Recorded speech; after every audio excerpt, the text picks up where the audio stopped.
I'm really excited to introduce our keynote speaker today. Dr.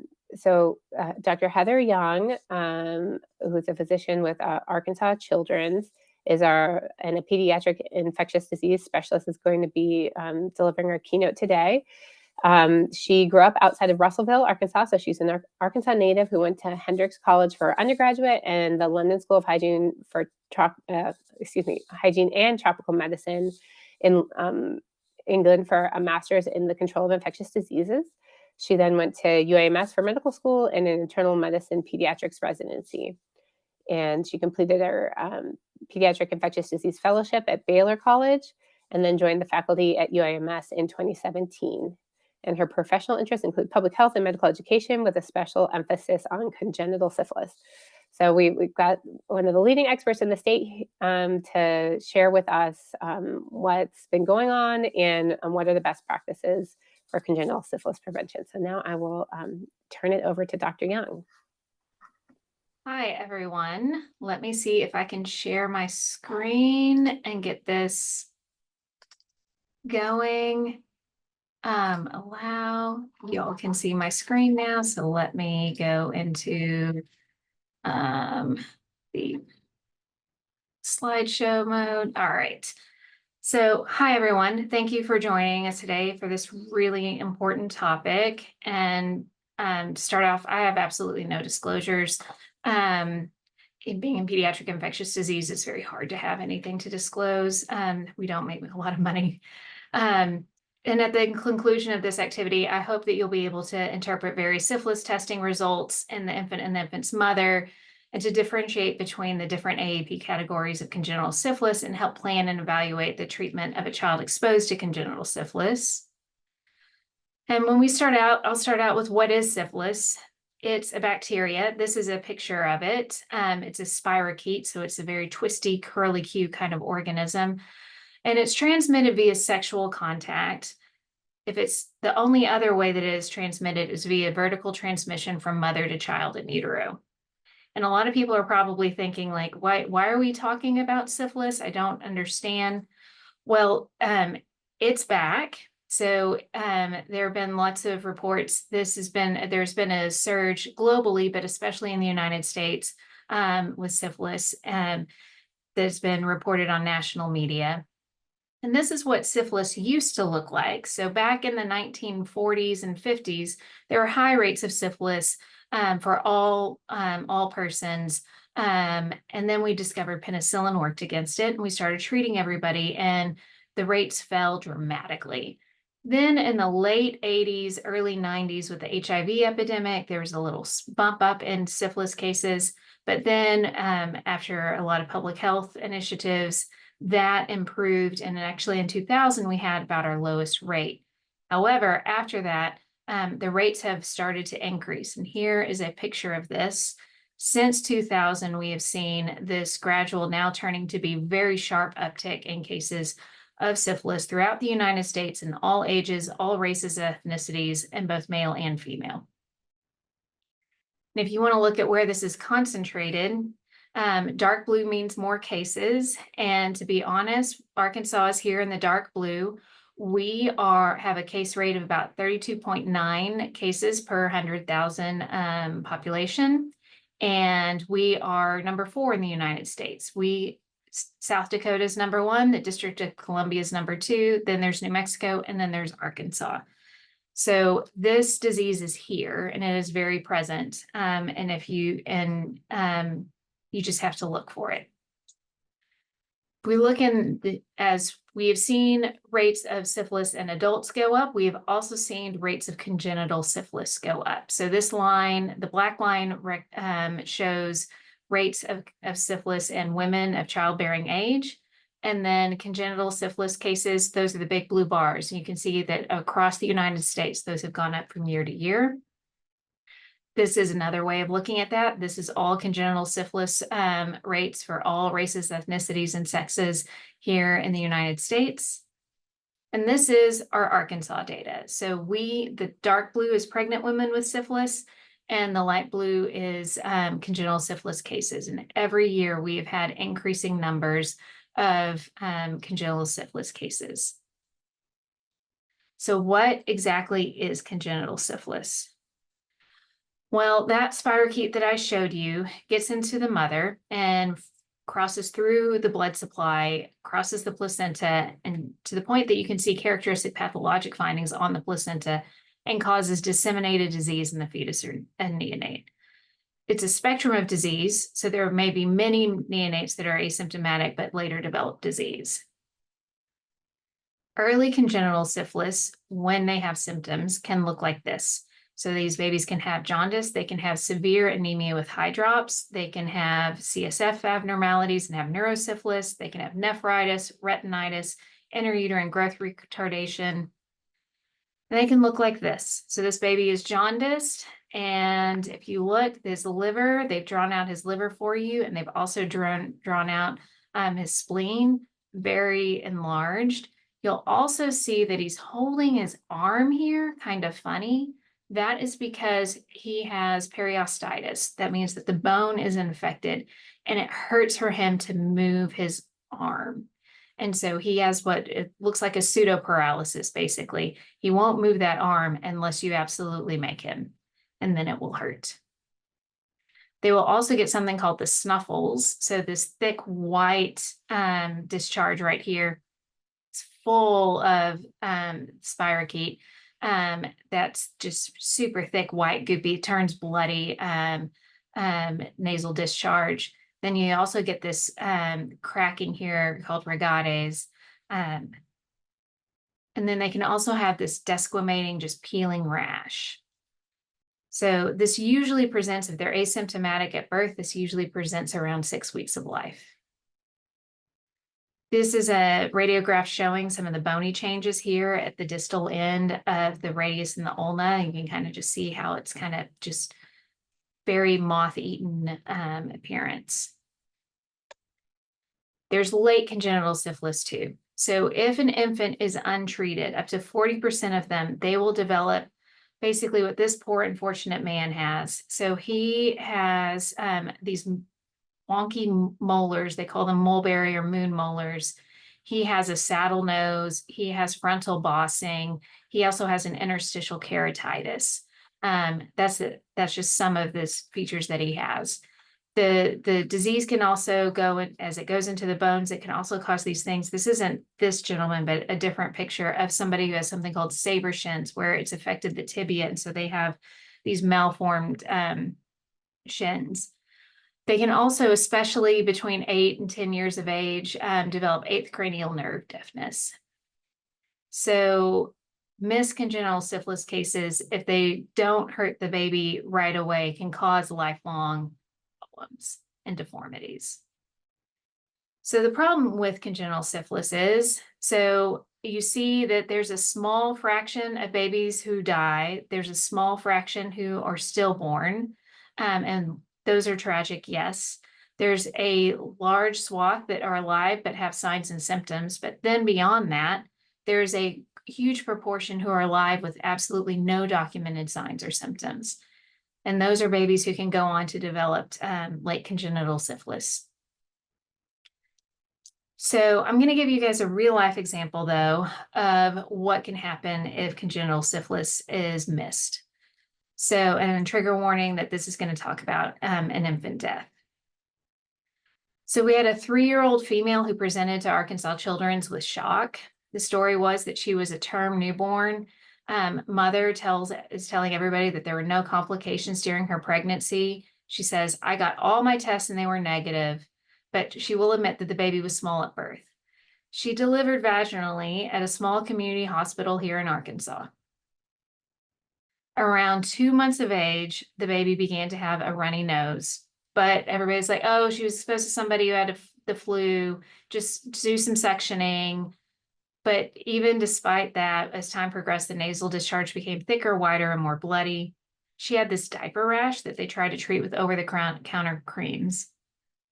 They also noted that around 6 weeks of age, she began eating poorly, so they transitioned her from breast milk to formula to see if that would help. The congestion continued, her PO feeds did not improve, the diaper rash worsened, even though they tried prescription creams, and eventually she developed lethargy, fever, respiratory distress. She had moved in the state and and went to a different community emergency department where they immediately recognized that this child was very ill. They gave her fluid resuscitation, blood cultures, antibiotics, etc., but called Arkansas Children's Angel 1, had her rushed to our institution, and en route, the baby decompensated and had to be intubated.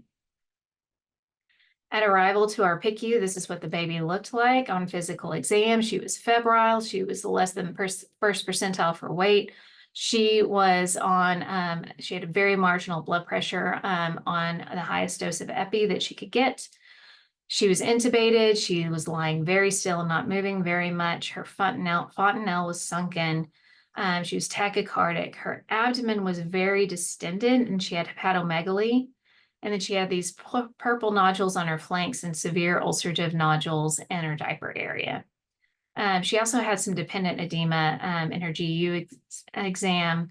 And neurologically, she was very lethargic on minimal stimulation. This is a picture of her flank rash.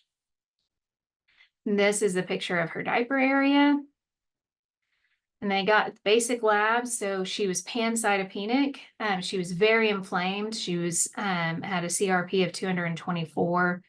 Their basic labs were pretty unremarkable. She was positive for adenovirus. So that was kind of the question, could adenovirus be causing all of this? But they called lots of consultants before they called an infectious disease doctor. So they called genetics, who was concerned that this child had a lysosomal storage disease, and they started making arrangements for whole exome sequencing. Hematology oncology was very concerned for leukemia, so they were going around trying to arrange it for a bone marrow biopsy. Dermatology gets called for the rash, and they are concerned for leukemia cutis. They called ophthalmology to look at her eyes, and they note that there was some sort of bilateral infiltrative infectious process, and the differential diagnosis included infections such as syphilis, herpes, and varicella, also leukemia or something infiltrative such as sarcoidosis. So eventually they get around to calling me, and they call the infectious disease doctor. And my first thing, as soon as I saw this kid and heard the story, I just said, what is this child's RPR, which is the test for syphilis? And it came back as reactive at 1 to 256. So that's very positive. And we're going to talk about testing here in a bit. On further history, so I called the health department and checked on maternal testing and found that the only maternal syphilis testing was done at 21 weeks gestation. It was negative. There was no further testing on the mother during pregnancy or delivery. There was no testing on the infant at delivery, and the mother had scant prenatal care. She essentially was going to ERs to get asking for them to scan the baby, etc. But she really didn't have an established obstetrical home. And as I talked to the mother, she said that she and the father of the baby had been in a long-term relationship, and with the previous child that they had together, the mother was positive for chlamydia. The father's the long-haul trucker. He returned in the last trimester after that 21-week test and had a penile lesion. Mother denies any lesions or rashes in and of herself, and the relationship ended shortly before the child was born.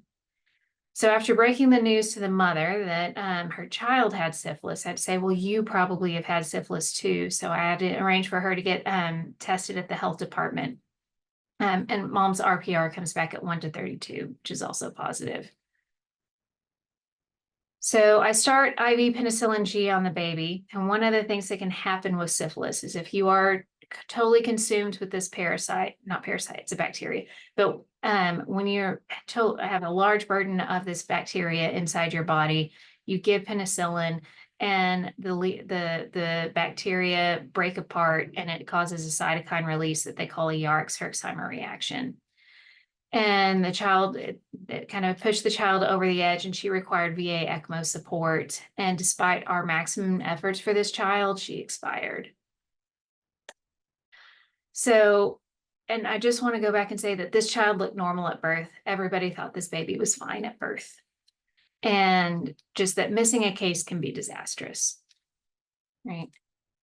Now, why the missed cases? So this is from national data. About 37% of moms don't have a timely syphilis test done. 40% of them don't get adequate treatment. 10% don't get any treatment at all. And the other 12%, there's for other reasons are missing data.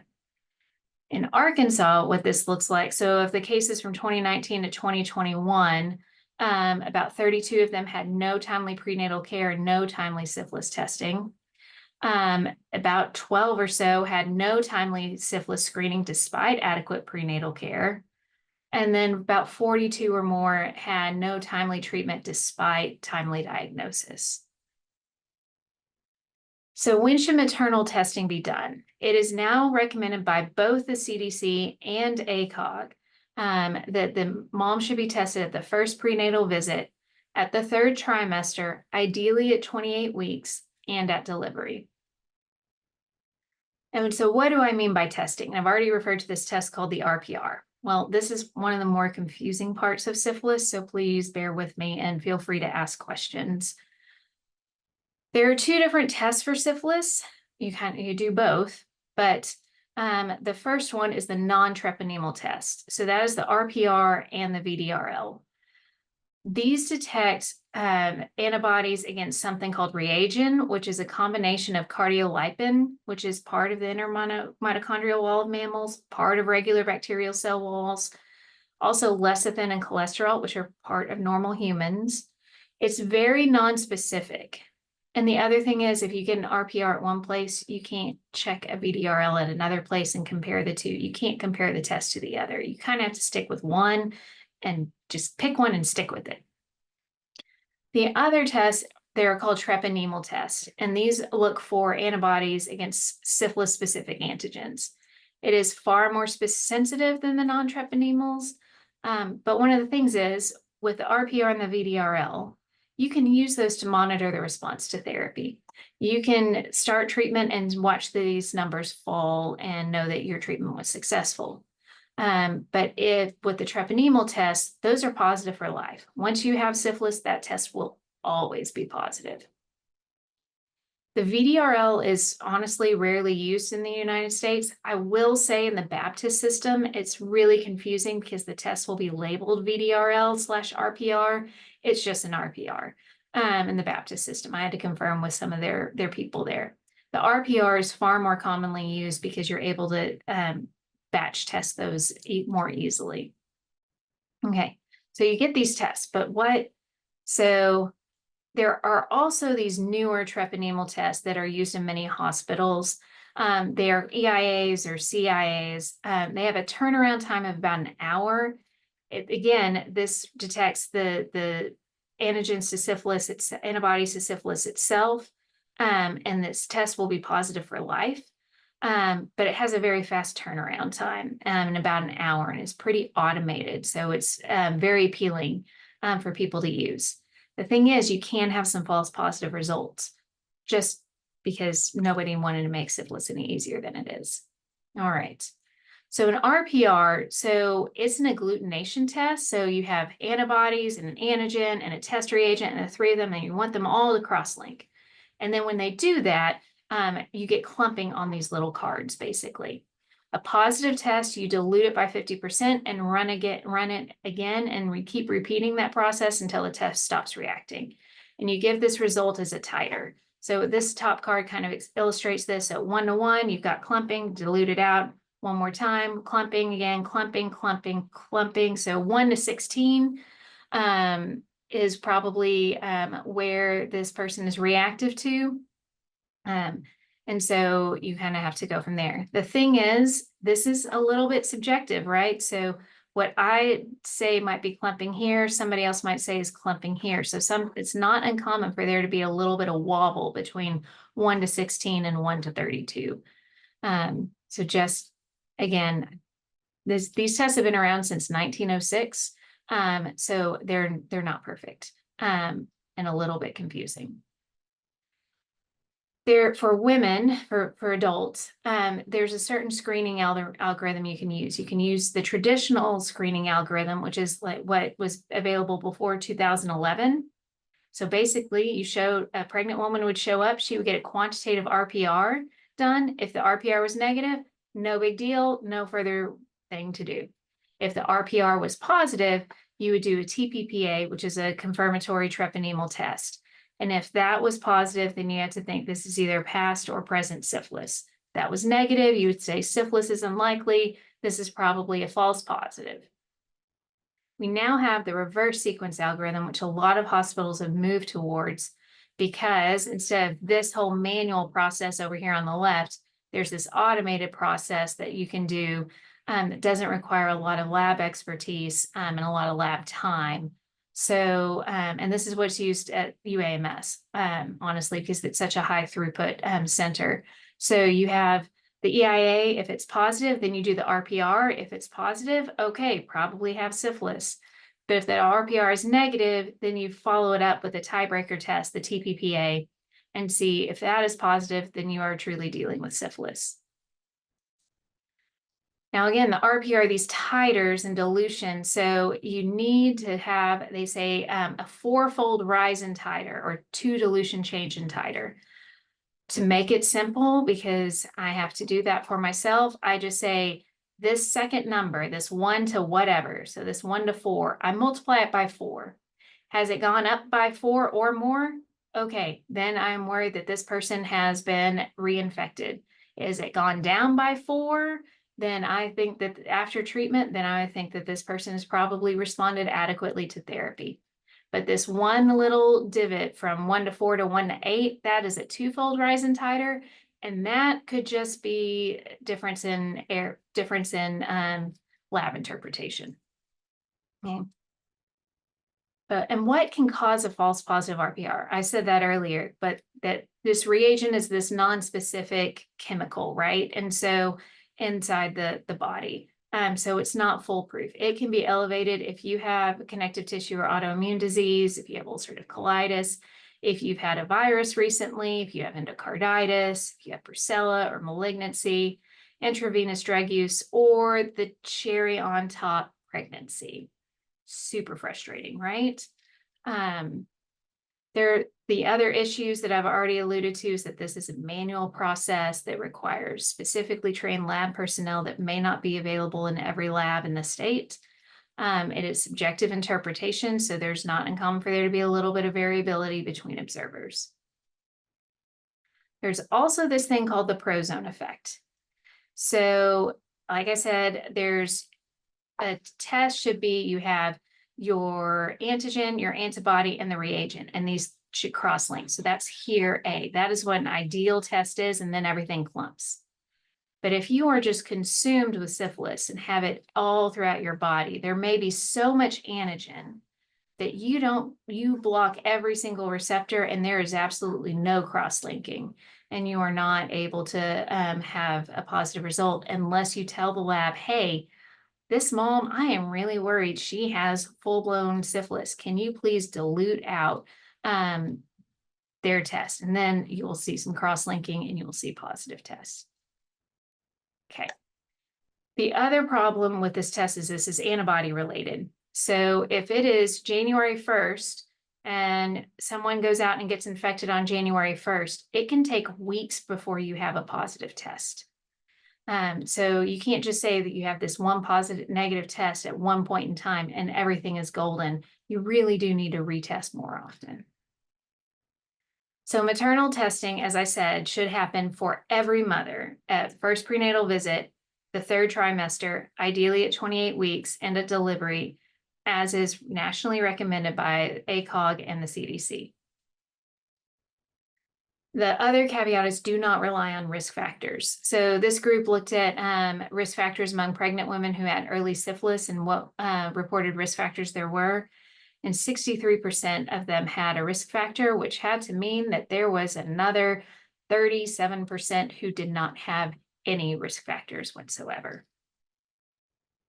And their data demonstrates that relying on behavioral risk factors only would miss approximately half of pregnant women with syphilis and approximately 1/3 of pregnant women with recently acquired syphilis. So I'm going to give you guys a little scenario.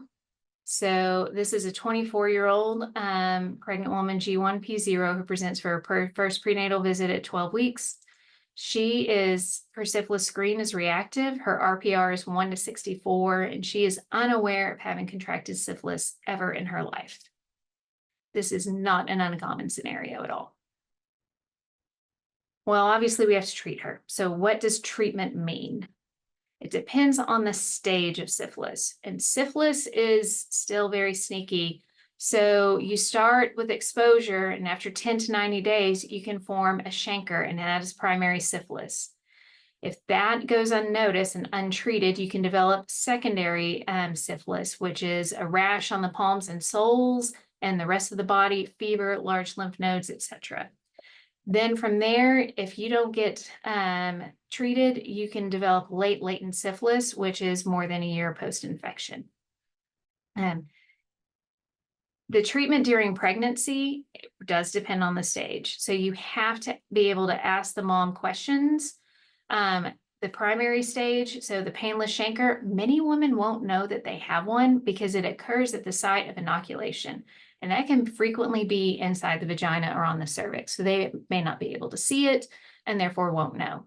Also, it can look like a shaving injury. So they may think that, oh, I just cut myself shaving. No big deal. It went away and have no idea. Secondaries, when they have the generalized rash, it's present on the palms and the soles. They have big lymph nodes everywhere. They can also get some kind of like fleshy looking, flat wart looking things called condyloma lata. If you can tell that that this woman is asymptomatic, but you know she's seroconverted in the past year, then you know that she has early latent syphilis. Okay. All three of those can be treated with a single dose of benzathine penicillin, 2.4 million units, but it has to be that formulation of penicillin. It can't be the CR. It can't be Procaine. It has to be 2.4 million units of the benzathine penicillin. And the 2.4 million units is important. That's usually 2 syringes full. So you can't just give the 1 syringe and think that you're good. You need both of them. The trouble also comes whenever somebody is asymptomatic, but they have no idea how long they could have had syphilis. They have a positive test. They don't know how long it's been there. They don't know if they've ever had syphilis before. For that patient, they need benzathine penicillin G. They need 3 doses of 2.4 million units at 1-week intervals. And some specific consideration. If they are allergic to penicillin, they have to be desensitized. There's no other option during pregnancy. It is penicillin only. And I will say there's a lot of nonsense allergies to penicillin. You really want to talk that through with your patients to make sure that you know for sure that this was a true penicillin allergy and not, oh, once I kind of threw up after I got some penicillin. It needs to be a real allergy. For these late latent syphilises that need a dose every week for 3 weeks, if you miss a dose, you have to start all over again. The other thing is for the baby to be considered adequately treated, you have to start at least 4 weeks prior to delivery with your treatment. So for our case, this scenario that I gave, as best one is able to by history, physical exam, and previous RPR results, and the health department is a great repository for that. You have to determine the stage of syphilis. You need to administer penicillin. Any partners should be treated. And we have to trend the titers throughout pregnancy to make sure that the mother responds appropriately and doesn't get reinfected. So the second scenario, so we have a 24-year-old woman who presents to L&D with no prenatal care. And she's there and her syphilis screen is positive. Her RPR results are 1 to 2. She doesn't know anything about being diagnosed or treated for syphilis in the past. And this baby is otherwise healthy appearing, and you check an RPR on that baby, and that RPR is also 1 to 2. So what do? Well, there's this thing called the Red Book. This is the pediatrician's Bible, and there's a whole chapter on congenital syphilis and syphilis, and there's a whole algorithm that takes 2 pages. It is a bear to read, and it looks like this. And I joke with the residents that it just needs this. It's very confusing and very hard to read. So if you have a provider who is trying to figure out what to do with a baby, please give them time and space and let them think this through. This requires a lot of neurons. So So this mom, if we follow this algorithm, so she had the reverse screening algorithm. So she had an EIA done that was positive. Her RPR is reactive. So you have to look at her treatment history for syphilis. And hers is none.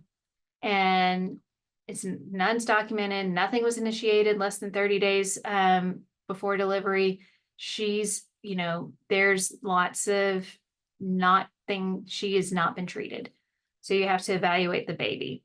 The baby's physical exam is normal, and the RPR and the VDRL is the same or less than fourfold maternal RPR or VDRL titer. So that leaves this baby with possible congenital syphilis. So for possible congenital syphilis, you have to do this whole evaluation.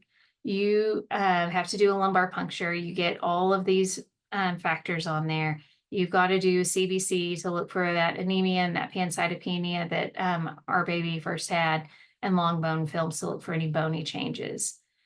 And the treatment, the preferred treatment, is to do aqueous penicillin G, 50,000 units per kilogram IV for 12 hours if you're 1 week or younger.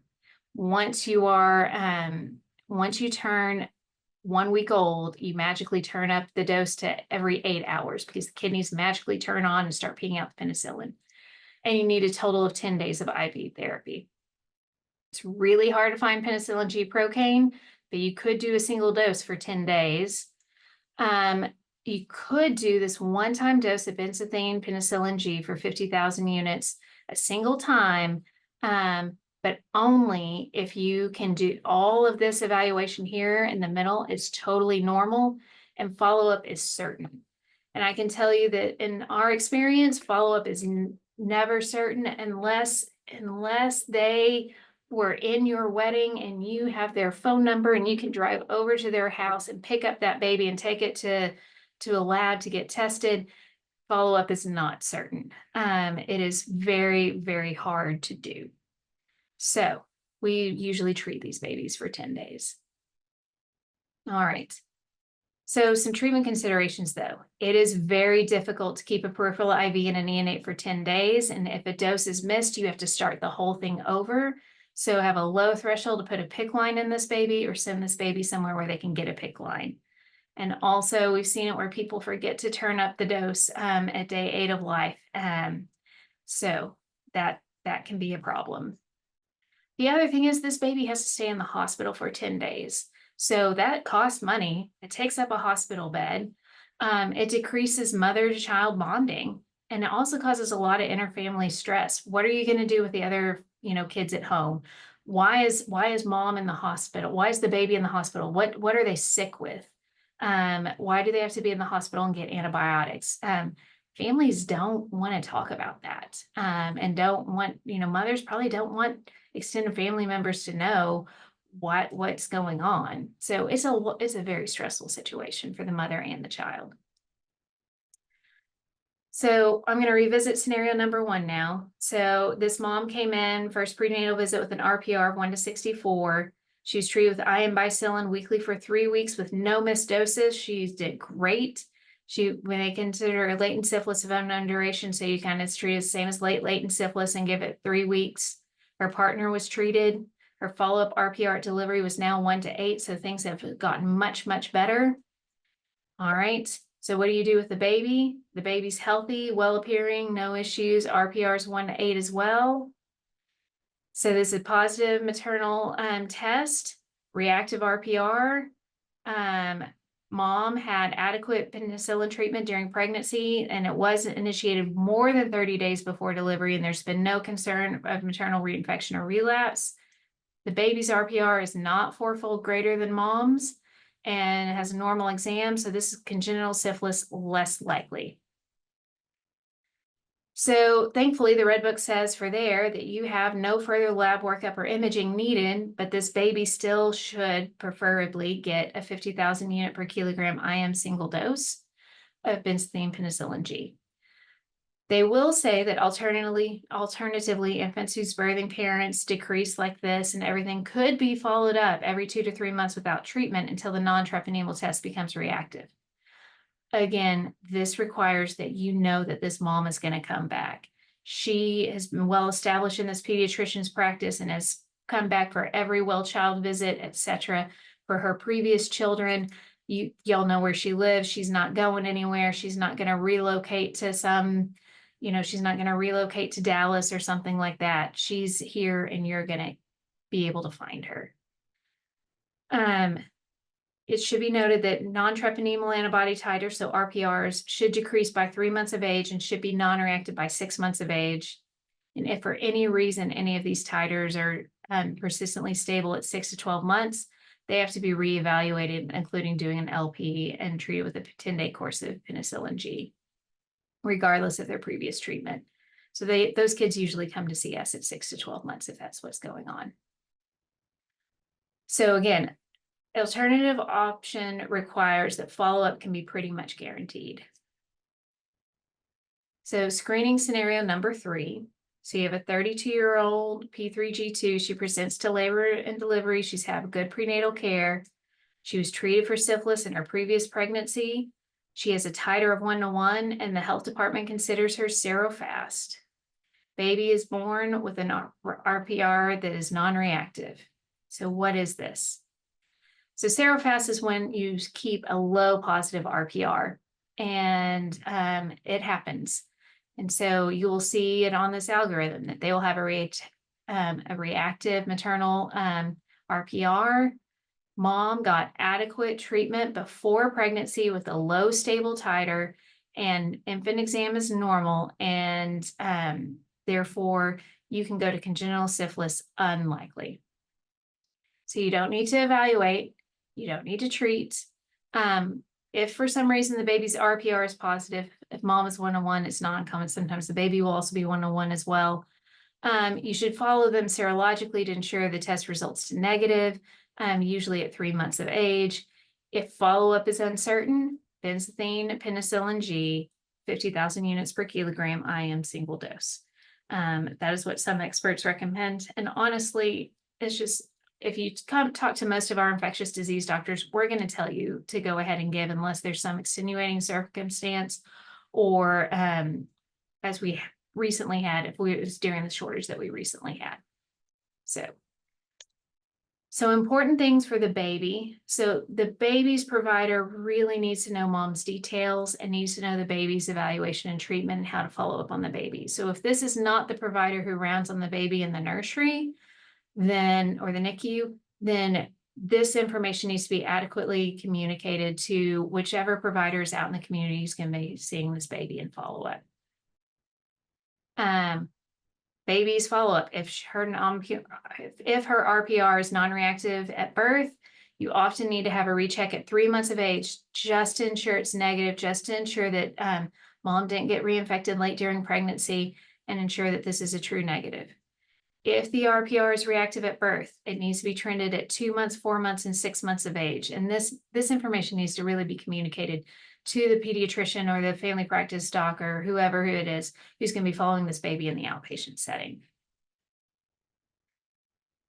So in summary, syphilis is confusing, but it is important to look for it. Even a well baby at birth can face disastrous lifelong consequences and death. And all mothers should be tested throughout pregnancy, regardless of their risk factors.